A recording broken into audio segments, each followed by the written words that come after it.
con bé hú chào mấy hòn thay Lê là anh nhiều. con lông bé hú ăn đi có tụi nhỉ lông bé hú chào Anh tao nó. ắt tao nó Ờ. nếu bé hú ắt tao nó Ờ. con bé nè Mẹ. Nó ta chị ơi. có phó nè Bố mình sẽ bê đô chế ở. em nè chuyện nắng một trái lăng à Bé mà sẽ bé ai à mẹ à. ai ông mẹ hay là thừa Bé ý à bé đã ăn ở chùa. bây giờ anh nhỏ hỏi du Nè. du thổ tử mà Về bò là về bò. gì vậy có phải là ấy lấy cho nó nọ bố tao bù lia Bùa. bù lia lấy cho nó à sao giờ lúc chọ chị bảo là em nè sáng mong chưa Chung mà. Chung chung à. nè mong sáng chị sao nào cho mà nè mong sáng chưa Bây giờ sao có cho mấy tay chân nó cậu nó có tay không nè sáng mong chưa bây giờ xem em chung à. Xem. sáng xong à nó nè sáng xong đã em nè cô dùng có hẳn cái bộ dùng có à Vậy anh ta được áo à. nè ở dùng có cái là cái dùng có hả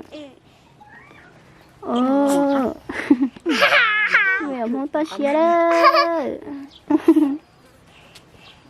con bé muốn té cái bọc qua ní con bé muốn té cái bọc qua Chịu à. nó thường món này nọ sao nó cho mấy tay chân nó cọ À. nên là nào món này nọ ôm một bao xia Mama xe. em nó bố một món nọ Mama. nếu giờ một bao tao hiểu tao Chị. nếu giờ một bao tao hiểu ta Bảo. ta là em này ở bên thì một thứ nọ Bé thẻ về. Bò lại. em thì về có bao giờ no no chúng một khẩu trâu đỏ tầng nữa mong tôi xíu đó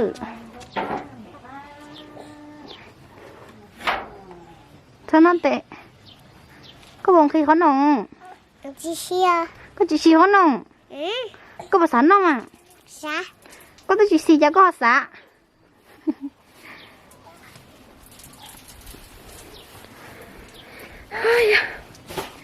thở in nếu trẻ nhỏ hả tư à Cậu y bê lúc trẻ nó tự hạt cháu rồi. nếu muốn rõ cháu bây giờ thở in nếu trẻ nhỏ tỏ hả cháu em xin nó nè Em nó bê lúc trẻ tại em bút tạo. nó Em bê tại em bê nó trẻ lúc hả nó nữa nó đó. Mà cái hả?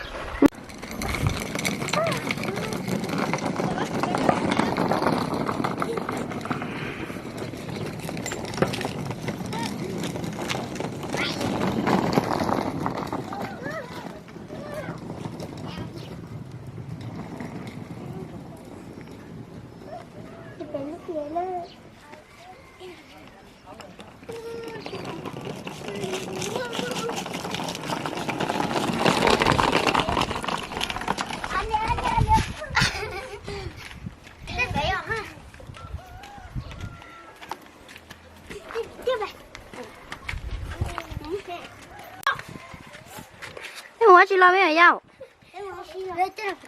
mới giờ chế cho có củ sấy nữa nè chế con nếu muốn hú cha nè chế phải có lo củ sấy hả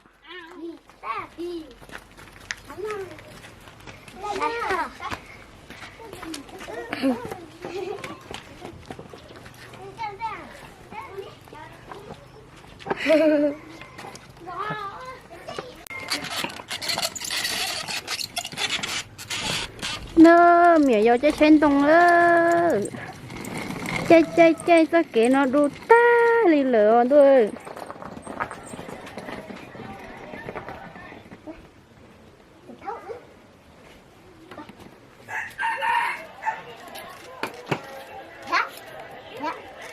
Thế đi kia. Người ta cứ nát.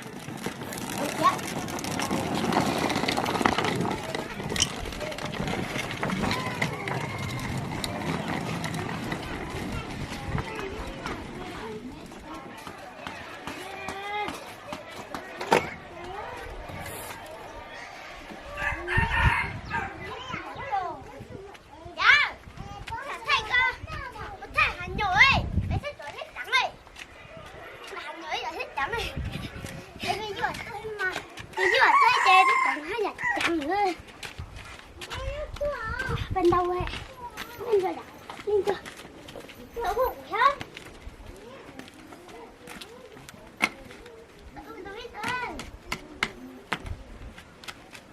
Bèn đầu lên tròn rồi nữa.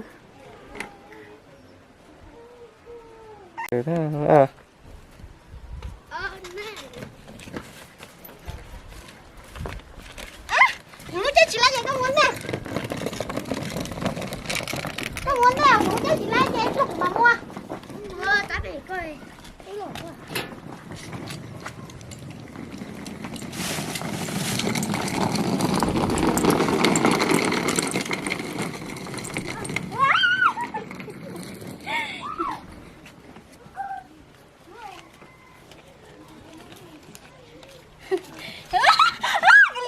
Cái lia chính chạy ơ. Chính chạy ơ. Tát mềm nó tát đào. Tát đúng rồi, mình có chạy đào. Của chết chưa? Hả?